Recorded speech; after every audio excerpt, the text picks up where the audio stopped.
কিছুই টের পেলাম না, আপনি আমাদের কাছে একটু শুনিয়ে দিন। আল্লাহ নবী ওই সময় জানিয়ে দিল, ও আমার সাহাবা কেরামেরা, শুনে রেখে দাও, যখন আমি প্রথম মিম্বারে আমি পা রেখেছিলাম, ওই সময় জিবরাইল আলাইহিস সালাম বলতে লাগলেন, হে আমার রাসূল, হে আমার রাসূল, যারা যারা বৃদ্ধ পিতা মাতাকে পেল, অথচ তাদের খেদমত করে জান্নাতে যেতে পারলো না, তারা ধ্বংস হয়ে যায়। ওই সময় আমি আমিন বলেছিলাম, আল্লাহ নবী জানিয়ে দিলেন। তারপরে যখন আমি আমিন বলেছিলাম, ওই সময় আবার আল্লাহর ফেরেশতা বলেছিল, ইয়া রাসূলুল্লাহ, হাবিবাল্লাহ, যারা রমজানুল মুবারক মাস পেল, অথচ তারা রোজা রেখে তাদের গুনাহগুলো মাফ করতে পারলো না, তারা ধ্বংস হয়ে যায়। আমি ওই সময় আমিন শব্দটা বলেছিলাম, আল্লাহ কবুল করো গো। এরপরে যখন তৃতীয় মেম্বার আমি উঠেছিলাম, ওই সময় আমি আমিন বলেছিলাম। এ আমিন বলার কারণটা হলো, আমি রাসূলুল্লাহ, আমার যারা এমন করে আমার নাম শুনেছে, আমার নাম মোবারক তারা পড়েছে, কিংবা কানে শ্রবণ করেছে, আমার নাম শোনার পরে তারা সাল্লাল্লাহু আলাইহি ওয়াসাল্লাম বা আমার নামে দরুদ তারা পড়েনি গো, তারা ধ্বংস হয়ে যায়। আল্লাহ নবী বললেন, ওই সময় আমি আমিন বলেছিলাম। আচ্ছা, কিছু বোঝা গেল?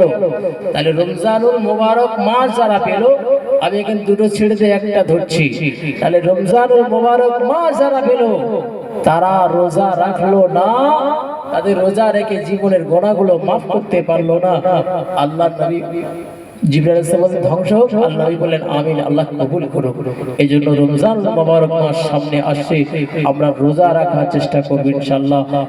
কেননা ইসলামের ভিতরে পাঁচটা খুঁটি আল্লাহ রেখেছে, বুনিয়াল ইসলাম আলা খামসিন শাহাদাতি আল্লাহ ইলাহা ইল্লাল্লাহ ওয়া আন্না মুহাম্মাদান আবদুহু ওয়া রাসূলুহু ওয়া আকিমুস সালাত ওয়া আতুজ যাকাত ওয়া সামা রমাজান ওয়াল হজ। এই শেষে হজ, আমার আপনার নবী বিশ্ব নবী হজ মোবারক করে এমন করে মক্কা শরীফে তিনি হজ করে আর মদিনাতে যাচ্ছেন। মদিনায় গিয়ে আল্লাহ নবীর শরীরটা অসুস্থ, আমার নবীর শরীরটা অসুস্থ।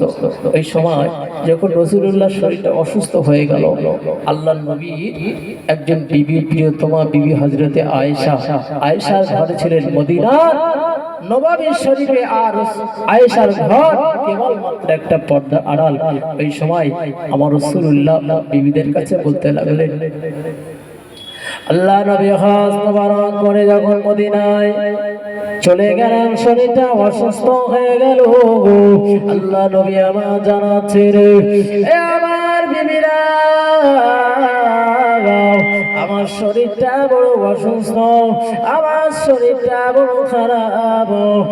আমার বিবিরা, না না না, আমি একটু আয়েশার ঘরে থাকতে চাই।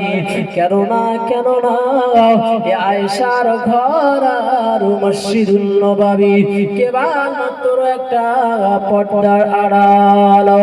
ও বিবিরা, আমি একটু আয়েশার ঘরে থাকতে চাই, আমার শরীরটা অসুস্থ। আল্লাহ নবীর এই কথা বলার কারণে অন্য বিবিরা আল্লাহ নবীর প্রশ্নের কোনো আপত্তি করলেন না। আল্লাহ নবী এমন করে নামাজে যেতে পারলেন না। নামাজের ওয়াক্ত সময় হয়ে গেল, সাহাবা কেরামেরা নামাজ পড়ার জন্য নামাজ পড়ার জন্য অপেক্ষা করছেন, আমার রাসূল কখন আসবেন আর ইমামতি করবেন, আমার রাসূলের পিছনে নামাজ পড়ব। কিন্তু না না না, কিন্তু না, রাসূল আসছে না। ওই একটা জায়গার নাম আছে, যে জায়গাটার নাম হলো আসহাবে সুফা। আসহাবে সুফা হলো কারা? আসহাবে সুফা হলো তারাই যারা ইসলাম ধর্মটা গ্রহণ করার জন্য তাদের মাল সম্পদ বাড়ি সব কিছু ছেড়ে দিয়ে আল্লাহ নবী থেকে তারা ধাবিত হয়েছিল। ওই সমস্ত সাহাবা কেরামেরা তারা এমন করে তাদের জন্য আমার রাসূলুল্লাহ মসজিদ নববীর পাশে একটা কুঠির ঘর করে দিয়েছিলেন, যে ঘরে সাহাবে সুফারা থাকতেন। তারা আমার নবীকে এতটা মহব্বত করতেন, আমার রাসূলুল্লাহকে এতটা ভালোবাসতো। আরে আমার রাসূলুল্লাহর চাঁদ মুখটা তারা দেখলে তাদের বাড়ির কথা মনে হতো না, তাদের এমন করে সংসারের কথা মনে হতো না, তাদের খাওয়া দাওয়ার কথা মনে হতো না।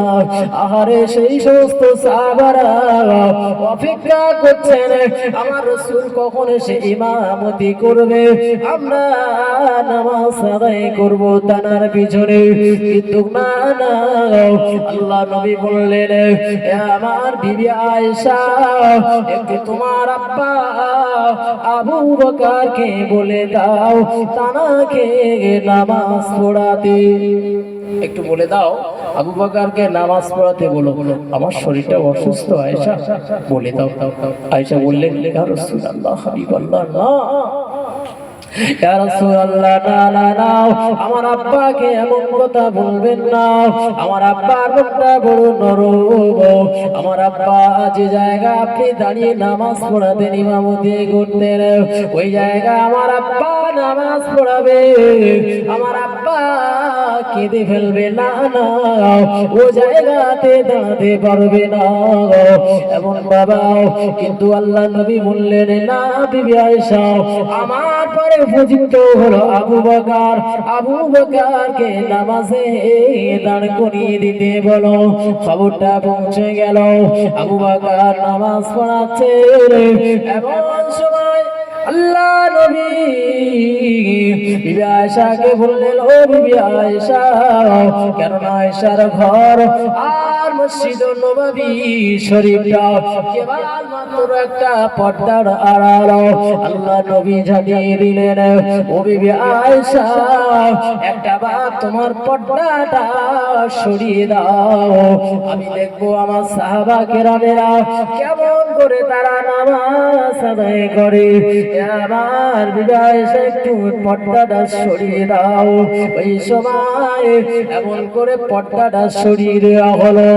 আল্লাহ রাসূলের সাহাবারা তারা এমন করে নামাজে হতো সিজদায় গিয়ে সুবহানা রাব্বিয়াল আলা, সুবহানা রাব্বিয়াল আলা পড়িতেছেন। এই কথাটা যখন আমার রাসূলুল্লাহ এমনটা দেখতে পেলেন, আল্লাহ নবী ঝরঝর করে কাঁদতে লাগলেন। ওই সময় আমাদের আম্মা জান হযরত আয়েশা সিদ্দিকা রাদিয়াল্লাহু তাআলা আনহা বলতে লাগলেন, ইয়া রাসূলুল্লাহ, ইয়া হাবিবাল্লাহ, হুজুর না না, আপনি কি আমার কোমরে, আপনি কি আমার কথা দ্বারা কষ্ট পেয়েছেন, না কারোর কথা দ্বারা কষ্ট পেয়েছেন? ইয়া রাসূলুল্লাহ, হাবিবাল্লাহ, আপনি ঝরঝর করে কি কারণে আপনি কাঁদেন, একটা বার আপনি বলুন। আল্লাহ নবী বললেন, না না ও বিবি আয়েশা, আমার কান্নাটা কোনো দুঃখের কান্না নয়। ইয়া রাসূলুল্লাহ, কি জন্য আপনি কাঁদছেন? আর কান্না কি শুধু দুঃখের কান্না হয়? না, একটা ছেলে এখন বহুত দিন বাইরে আছে, আর বহুত দিন পরে, মনে করেন 10 বছর পরে ফিরে এসেছে, আর যখন ছেলেকে দেখলো, তাহলে বাপ মা কেমন করে যেন চোখ দুটো পানি বার হয়। কেন? এটা হলো আনন্দের কান্না। আমার আপনার নবী জানিয়ে দিল, আমার বিবি আয়েশা শুনে রাখো, না না, এই নামাজ প্রতিষ্ঠান করতে গিয়ে, এই নামাজ প্রতিষ্ঠান করতে গিয়ে আমি তায়েফের জমিনে আমি কত মার খেয়েছি।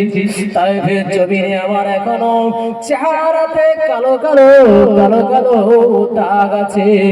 আমার সাহাবা, আমার বিবি আয়েশা, ওই পাথরের আঘাতে আমার এখনো চেহারা দাগ আছে। তারা আমার শরীরটাকে রক্ত জর্জরিত করেছিল। ও বিবি আয়েশা, এই নামাজ প্রতিষ্ঠান করতে গিয়ে আমার উহুদের ময়দানে আমার তান্ডব মোবারক শহীদ হয়ে গেল। ও বিবি আয়েশা, এই নামাজ প্রতিষ্ঠান করতে গিয়ে আমার সাহাবাদের, কত সাহাবাদের প্রাণ হারিয়ে গেল, তারা শহীদ হয়ে গেল। ও আমার বিবি আয়েশা, না না না, এই নামাজ প্রতিষ্ঠান আজকের আমার সাহাবা কেরামেরা তারা নামাজ পড়ছে, আমি রাসূলুল্লাহ দেখে আমি আনন্দ হয়ে গেলাম।